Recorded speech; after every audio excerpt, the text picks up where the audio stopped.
देवीच्या चरणी माणुसकीचा नैवेद्य शिंदे काकांनी आधी पोलीस भगिनी आणि लेकरांची भूक भागवली। महाराष्ट्राचे उपमुख्यमंत्री एकनाथजी शिंदे यांनी पुन्हा एकदा आपल्या साधेपणा, माणुसकी आणि दिलदार स्वभावाची प्रचिती ठाणेकरांना दिली।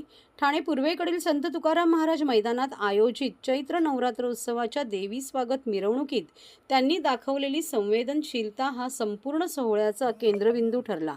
दरवर्षी त्यांच्या पुढाकारातून साजऱ्या होणाऱ्या या उत्सवात यंदाही भव्यता आणि भक्तिभावाची उधळण पाहायला मिळाली। ढोल ताशांच्या निनाद, जय देवीच्या घोषणा आणि हजारो भाविकांच्या उपस्थितीत मिरवणूक उत्साहात पार पडत होती।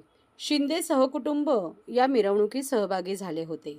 मात्र या भव्यतेतही शिंदे यांनी माणुसकीची एक साधी पण मनाला भिडणारी कृती करून सर्वांचे लक्ष वेधून घेतले। दरवर्षीप्रमाणे तंदूर वडापावच्या स्टॉलवर थांबण्याची परंपरा कायम ठेवत तेथे पोहोचलेल्या शिंदे यांनी यावेळी स्वतः वडापाव खाणे टाळले। त्याऐवजी त्यांनी मिरवणुकीत कर्तव्य बजावत असलेल्या महिला पोलिसांना स्वतःहून वडापाव खाऊ घातला। कडक उन्हात तासनतास उभे राहून सेवा देणाऱ्या या पोलीस भगिनींप्रती दाखवलेली ही आपुलकी आणि आदर पाहून उपस्थित नागरिक भारावून गेले। ही केवळ एक छोटीशी कृती नव्हती, तर त्यांच्या कर्तव्याला दिलेला सन्मान होता।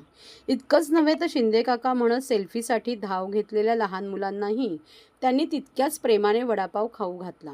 त्यांच्या या आपुलकीमुळे बच्चे कंपनी आनंदून गेली आणि काही क्षणासाठी संपूर्ण परिसरात निरागस आनंदाची लहर पसरली। उपमुख्यमंत्री शिंदे यांचा हा साधेपणा आणि माणुसकीचा स्पर्श पुन्हा एकदा ठाणेकरांच्या मनाला घर करून गेला। चैत्र नवरात्रोत्सवाच्या मंगल प्रसंगी भक्तिभावाबरोबरच माणुसकीचीही सुंदर अनुभूती देणारा हा क्षण सर्वांसाठी अविस्मरणीय ठरला। यावेळी उपमुख्यमंत्री शिंदे यांच्या पत्नी सौ लता शिंदे, सून सौ वृषाली श्रीकांत शिंदे आणि नातू रुद्रांश, तसेच ठाणे विधानसभा प्रमुख हेमंत पवार, ज्येष्ठ नगरसेवक मनोज शिंदे, हनुमंत जगदाळे, योगेश जानकर, शिवसेना प्रवक्ते राहुल लोंढे, तसेच विभाग प्रमुख अमित जयस्वाल, ज्येष्ठ शिवसैनिक प्रकाश कोटवानी आणि शिवसेनेचे सर्व प्रमुख पदाधिकारी आणि कार्यकर्ते मोठ्या संख्येने उपस्थित होते।